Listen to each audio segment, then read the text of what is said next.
Hello दोस्तों, स्वागत है आपका अली मैथ्स में। तो कैसे हैं आप लोग? बच्चे लोग तैयारी तो चल रहा होगा। लगभग आप लोग का भी एग्ज़ाम लगभग करीब ही आ गया है। 15 फरवरी से आप लोग का एग्ज़ाम होने वाला है। तो बच्चे लोग, आपके हाथ में सिर्फ 1 महीना रह गया है।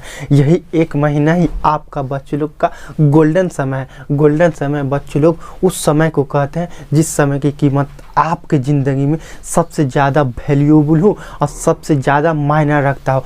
तो बच्चे लोग, 1 महीना के लिए मेरा आप लोग से रिक्वेस्ट है कि 1 महीना के लिए सब कुछ भूल जाइए। दोस्ती, यारी, शादी, फंक्शन सब कुछ भूल जाइए। मन पे कंट्रोल करें 1 महीना के लिए और इस तरह पढ़े बच्चे लोग, इस तरह पढ़े कि आप लोगों को एग्ज़ाम में किसी भी सब्जेक्ट में किसी भी सवाल में दिक्कत या परेशानी का सामना नहीं करना पड़े। तो बच्चों लोग, इसी के लिए मैंने पिछले 1 महीना से बिहार बोर्ड का मॉडल पेपर का मॉडल क्वेश्चन सब बनाए जा रहा है, जो कि सेट 1 का मैथ का ऑब्जेक्टिव और 2 नंबर वाला क्वेश्चन भी सॉल्व किया गया, जो कि डिस्क्रिप्शन में लिंक है या ऊपर आई बटन लिंक आप लोग जाके देख सकते हैं। लेकिन आज का जो क्लास है 5 नंबर वाला क्वेश्चन, ये क्वेश्चन 100% के 200% आपके एग्ज़ाम में आएंगे, क्योंकि ये क्वेश्चन भी है और थ्योरम भी है। ये क्वेश्चन तो आपके हर एग्ज़ाम में मतलब 2020, 21, 22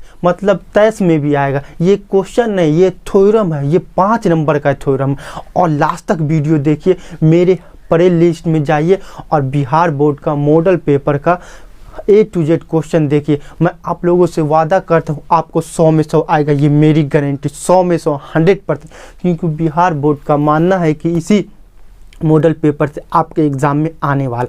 तो बने रहिए इस वीडियो में, कॉपी पेन ले के बैठिए और लास्ट तक देखिए और 5 नंबर लेके जाइए कि ये क्वेश्चन है, थ्योरम है। अब कौन सा थ्योरम, आइए पढ़ते हैं। देखिए क्वेश्चन नंबर 33, सिद्ध करे कि यदि किसी त्रिभुज की एक भुजा के समानांतर रेखा खींची जाए। सिद्ध करे कि यदि किसी त्रिभुज की एक भुजा के समानांतर रेखा खींची जाए तो अन्य दो भुजाओं को एक ही अनुपात में विभाजित करती। अन्य दोनों भुजाओं को एक ही अनुपात में विभाजित करती। ये है थेल्स परमे थ्योरम। कौन सा थ्योरम है? थेल्स परमे थ्योरम। ये थेल्स साहब ने ये थ्योरम को लिखा था, तो इसी के नाम पे ये थेल्स परमे थ्योरम कहा जाता है। ये थेल्स साहब ने ये इस थ्योरम को लिखा था और इस थ्योरम को प्रूफ किया था, मतलब साबित करके, सिद्ध करके बताया था। तो इसी के नाम पे ये थ्योरम है। इस थ्योरम को क्या बोलेंगे? थेल्स परमे थ्योरम। और थेल्स परमे थ्योरम आपके एग्जाम के लिए मोस्ट इंपोर्टेंट है, क्योंकि ये क्वेश्चन, ये थ्योरम आपके एग्जाम में 5 नंबर में 110% मतलब 200% ये आएगा ही आएगा। तो लास्ट तक वीडियो देखिए और 5 नंबर लेके जाइए। कैसे सॉल्व करेंगे? देखिए, सबसे पहले थ्योरम को समझिए। थ्योरम तो आप लोगों को याद ही होना चाहिए। तो सबसे पहले थ्योरम को समझने की कोशिश करें। क्या दिया हुआ? यदि किसी त्रिभुज में एक भुजा के समानांतर, ठीक, एक भुजा के समानांतर रेखा खींचे। एक भुजा के समानांतर,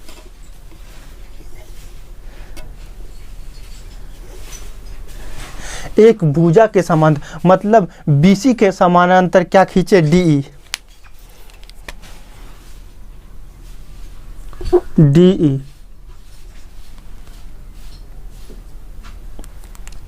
रेखा खींची जाए तो अन्य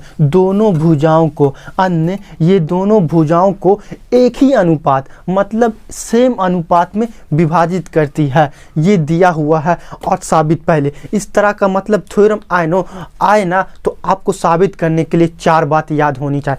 4 बात आपको कन्फर्म पता ही होनी चाहिए, याद ही होना चाहिए, तभी आपका थ्योरम प्रूव्ड होगा और क्वेश्चन सॉल्व होगा। कैसे, कौन 4 बात है, आइए देखते हैं। देखिए, दिया क्या है पहला। दूसरा, सिद्ध करना क्या है। तीसरा, रचना लेना चाहते हैं तो रचना लीजिए। चौथा, प्रमाण, मतलब प्रमाण से क्वेश्चन को प्रूव करना स्टार्ट करेंगे। पहले देखिए दिया क्या है त्रिभुज में। दिया है त्रिभुज ABC में। DE समांतर BC, DE जो है BC के समानांतर है, DE जो है BC के समानांतर है। आपको देखने से भी पता चलता होगा DE जो BC के समानांतर है। ठीक, DE AB तथा AC को, AB तथा AC को, AB तथा AC को D और E बिंदु पे काटता है, D और E बिंदु पे काटता है। ये दिया हुआ, आपको सिद्ध क्या करना है, सिद्ध क्या करना, प्रूफ क्या करना, प्रूफ क्या करना, सिद्ध करना AD बट्टा DB, AD बट्टा DB, AD बट्टा DB और AE बट्टा EC, ये आपको साबित करना है। ये क्या करना है, ये आपको साबित करना। तो साबित कैसे करेंगे, साबित करने के लिए आपको रचना लेना पड़ेगा, कॉन्स्ट्रक्शन लेना पड़ेगा। अब रचना क्या है, रचना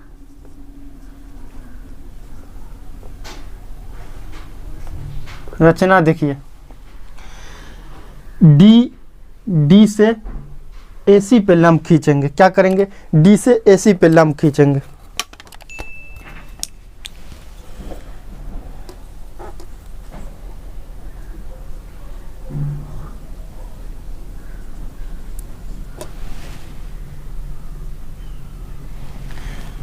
ये Q, ये लंब खींचे, ठीक, ये लंब खींचे तो लिखेंगे DQ लंब AC, DQ लंब AC। ठीक, लंब का सिंबल क्या होता है, ये लंब के सिंबल को ये बोलते हैं। ये इस तरह रहे तो समझ लीजिए लंब है, और लंब का मतलब 90 डिग्री। ठीक, और एक कंस्ट्रक्शन और खींचेंगे, क्या, EP लंब,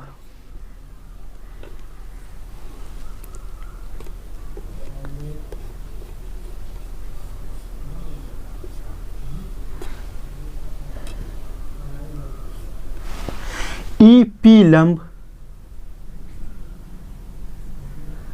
AB, एक और कंस्ट्रक्शन EP लंब AB,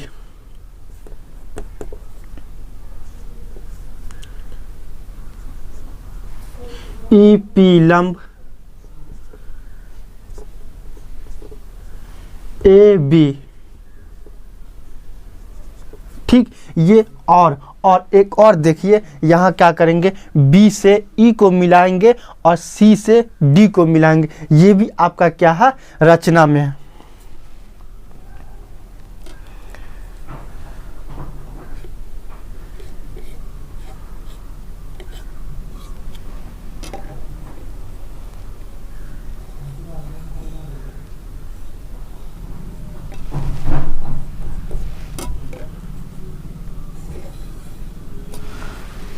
ठीक, D से C को मिला और E से B को मिला।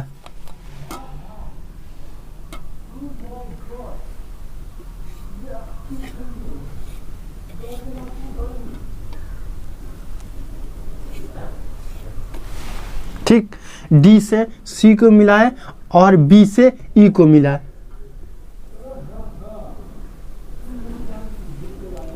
ये आपका रचना में है, ये भी आप लिखिए, DC और BE को मिलाया,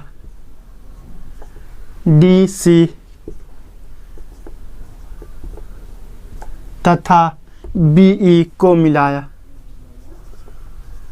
B को मिलाया।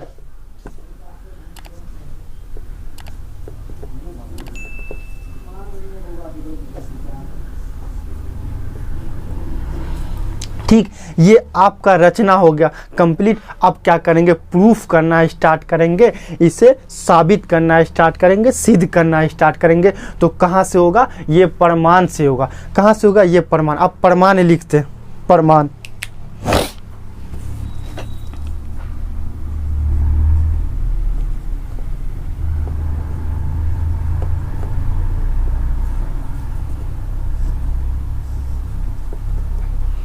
प्रमाण, किसी भी थ्योरम को यहाँ से प्रूफ करना स्टार्ट करेंगे प्रमाण से। कहाँ से प्रूफ करना स्टार्ट? फिर से समझिए, जब भी कोई थ्योरम प्रूफ करना हो तो 4 बात आपको याद होना चाहिए, 4 बात कॉन्सेप्ट समझनी चाहिए। क्योंकि पहला क्या है, दिया क्या है, पहला क्या है, दिया क्या है, ठीक। दूसरा क्या है, सिद्ध करना क्या है, दूसरा क्या है, सिद्ध करना क्या है।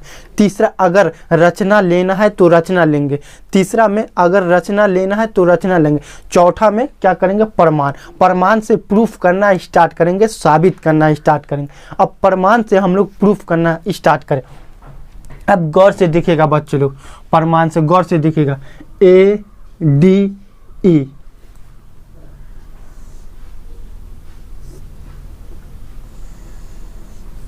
ठीक, ADE,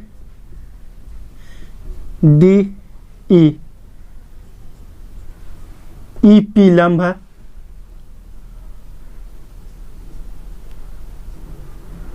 EP लंब है, EP लंब है। तो area of triangle ADE, area of triangle आप लोग को बचपन से पढ़ते आए हैं, त्रिभुज का क्षेत्रफल 1/2 आधार गुने ऊंचाई। अब यहाँ देखिए, आधार ये ऊंचाई है तो आधार AD होगा और ऊंचाई PE होगा, EP होगा, क्योंकि लंब है, ठीक। अब एरिया का हम लोग थोड़ा देर बात करेंगे। एरिया से हम लोग इसको प्रूव करेंगे। अब कैसे प्रूव करेंगे? त्रिभुज ADE का क्षेत्रफल, त्रिभुज ADE का क्षेत्रफल था एरिया ARE, त्रिभुज ADE का क्षेत्रफल बट्टा बट्टा, फिर गौर से देखिए, बट्टा गौर से देखिएगा, त्रिभुज DEB का क्षेत्रफल, गौर से देखिएगा, त्रिभुज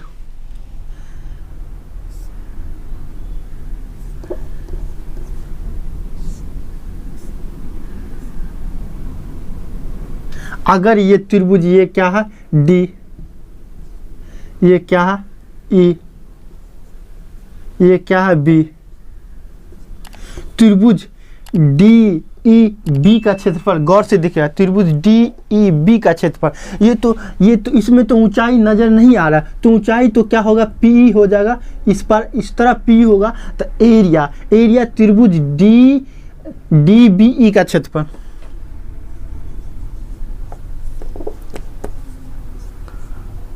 त्रिभुज BDE का क्षेत्रफल, BDE का क्षेत्र, गौर से देखिएगा, दोनों की ऊंचाई सेम होगा। क्योंकि इसकी इस तरह का त्रिभुज रहता है ना, तो इसकी ऊंचाई क्या होता है, ऐसे इस तरह से खींचना पड़ता है, ऊंचाई के लिए खींचना पड़ता है। तो EP आ जाएगा यहाँ, EP इस तरह ये होगा, ये आपका ऊंचाई हो जाएगा इसमें ये, और यहाँ इसका ये बिंदु मान लेते हैं P, ये P मान ले, तो EP क्या होगा, ऊंचाई हो जाएगा। तो देखिए, गौर से देखिएगा, त्रिभुज ADE का क्षेत्रफल 1/2, आधार देखिए AD, ऊंचाई देखिए PE या EP, PE बट्टा। आप इसका देखिए त्रिभुज, एरिया देखिए इसका BDE का एरिया देखिए, त्रिभुज का क्षेत्रफल 1/2 आधार गुने ऊंचाई, तो 1/2 आधार देखिए इसमें DB, ऊंचाई देखिए सेम EP या PE, ठीक। यहां तक कोई दिक्कत? अगर यहां तक समझ गए तो आपका क्वेश्चन प्रूफ हो गया। क्या हो गया? प्रूफ हो गया है, आपको 5 नंबर मिल गया, बशर्ते यहां तक समझ गए। आइए देखिए कुछ नहीं करना है, क्वेश्चन आपका प्रूफ हो गया। अब देखिए PE और PE सेम है, कैंसिल, 1/2 सेम है, कैंसिल, बचा क्या, ये AD बट्टा DB, समीकरण 1, ठीक। अब सेम क्या करेंगे, इस पार से लेंगे, उस पार से लेंगे और एरिया निकालेंगे। फिर से देखिए, एरिया, फिर फिर देखिए एरिया,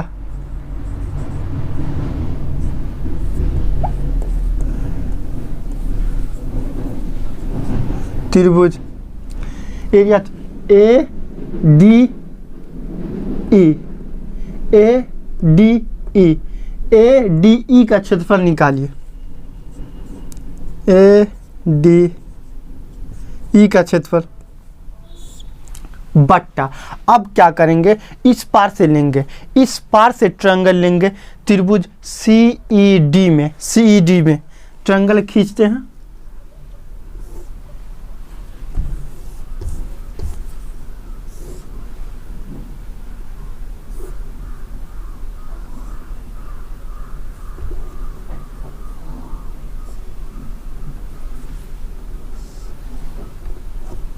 इसको मानिए डी, इसको मानिए ई और इसको मानिए सी। ये तो ली, अब ये वाला त्रिभुज देखिए डी ई सी, डी ई सी में इसका ऊंचाई क्या होगा, इसका ऊंचाई क्या होगा, अगर ये यहाँ से ये क्यू ऊंचाई हो जाएगा, इसका ये क्यू ऊंचाई हो जाएगा, ई क्यू ऊंचाई हो जाएगा, यहाँ ये लंब है, लंब ऊंचाई होगा। अब यहाँ गौर से देखिएगा बच्चों लोग, त्रिभुज डी ई सी का क्षेत्रफल, एरिया,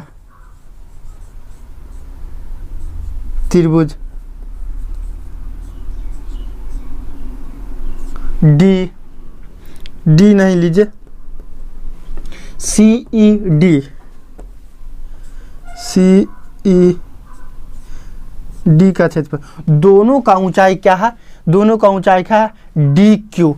अब ये जो है इस पार ले लेते हैं, इसको इस पार, इस पार ये वाला इस पार से लेंगे तो ये क्या होगा, ये हो जाएगा क्यू,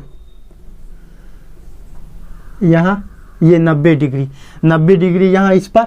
अब गौर से देखिएगा त्रिभुज ए डी ई का क्षेत्रफल 1/2 आधार गुने ऊंचाई, आधार देखिए इस पार से ले रहे हैं तो इस पार से ए ई, आधार गुने ऊंचाई, ऊंचाई डी क्यू,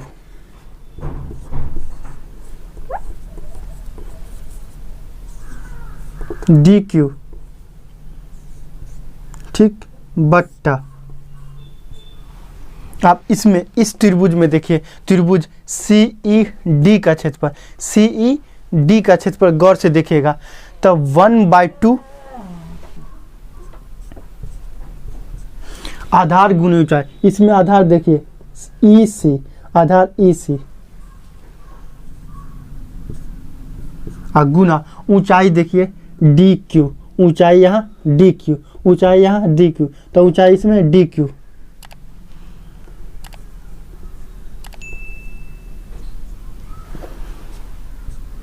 डी क्यू,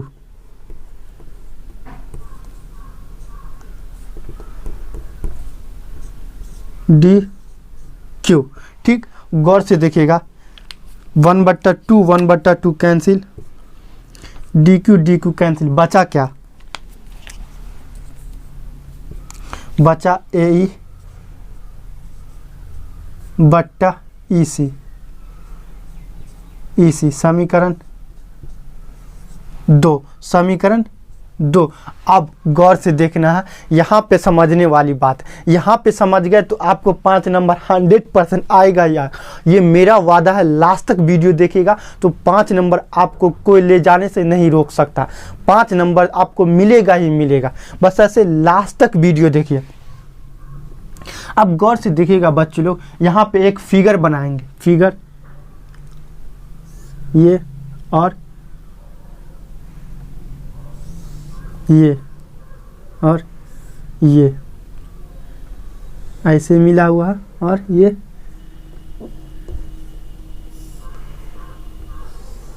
ऐसे मिला हुआ। अब गौर से देखिएगा जहाँ ये BC है, BC, ठीक,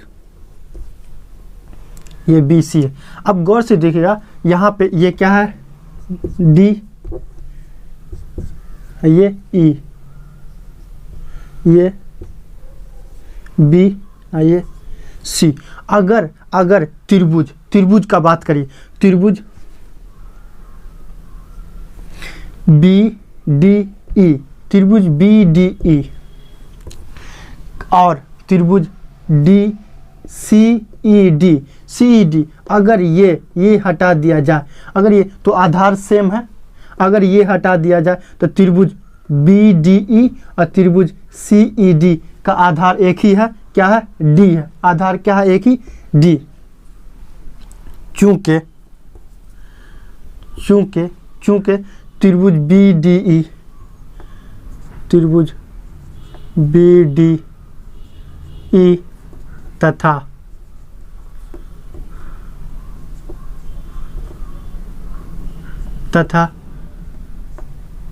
त्रिभुज बी डी ई और त्रिभुज सी ई डी का एक ही आधार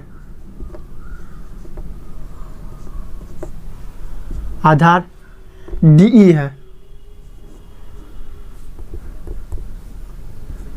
डीई है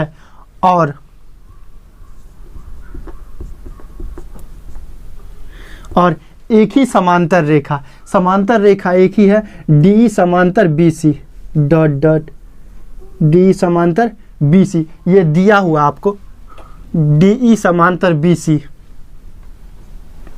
डी ई समांतर बी सी, ये दिया हुआ, ये यहाँ दिया हुआ और ये एक ही आधार है। तो हम लोग क्लास 9th में एक थ्योरम पढ़े थे, एक ही आधार और एक ही समांतर रेखाओं के बीच बने त्रिभुज का क्षेत्रफल बराबर होता है। गौर से देखिए, एक ही आधार डीई और एक ही समांतर रेखा डीई समांतर बीसी, ये आपको क्वेश्चन में दिया गया, ये आपको थ्योरम में ही दिया गया, डीई समांतर बीसी ये दिया हुआ।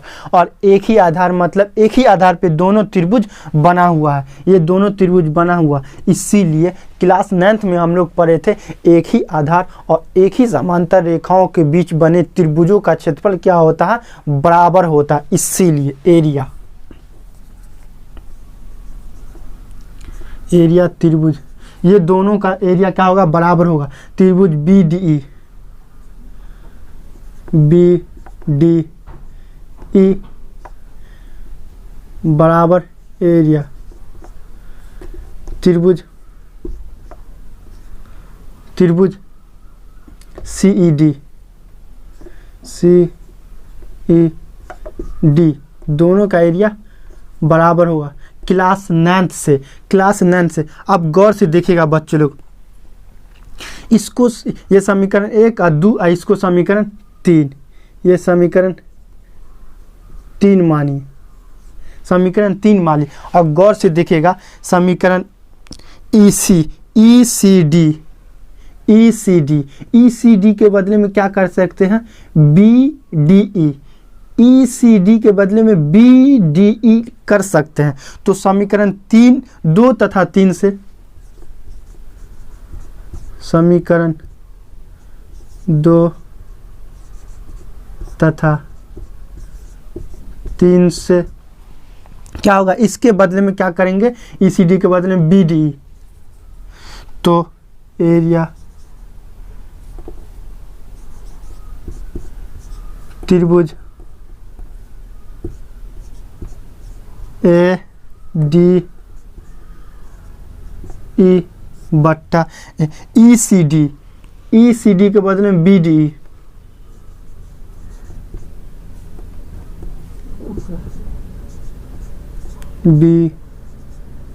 बी डी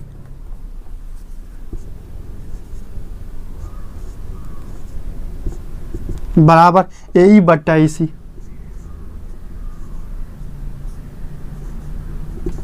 समीकरण 4 समीकरण 4। अब गौर से देखिएगा, क्वेश्चन प्रूफ हो गया, आपका साबित हो गया। गौर से देखिएगा समीकरण 1 और 4 को, समीकरण 1 और 4 को इस पार AE ADE ADE BDE BDE, मतलब इस पार का पार्ट सेम है, मतलब LHS LHS दोनों सेम है। इसका मतलब क्या होगा कि RHS तो बराबर होगा, LHS बराबर है तो RHS भी तो बराबर होगा 100%। इसीलिए फ्रॉम समीकरण 1 and 4 we get तो हमें क्या प्राप्त होता है, AD बट्टा DB बराबर AE बट्टा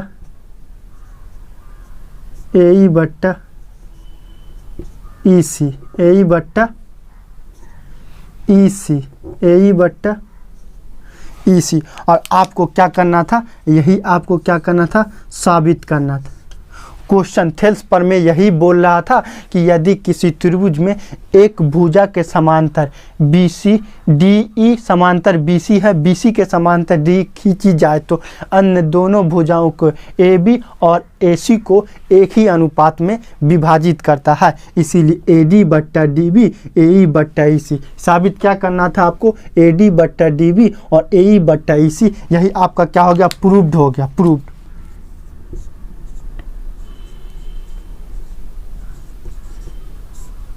इस तरह हम लोग इस क्वेश्चन को साबित करके एग्जाम में बता सकते हैं और 5 नंबर 100% आपको आएगा ही आएगा, ये मेरी गारंटी। 200% ये क्वेश्चन थेल्स पर में आपके एग्जाम में 100 के 200% आते ही आते हैं हर एग्जाम में, हर साल में।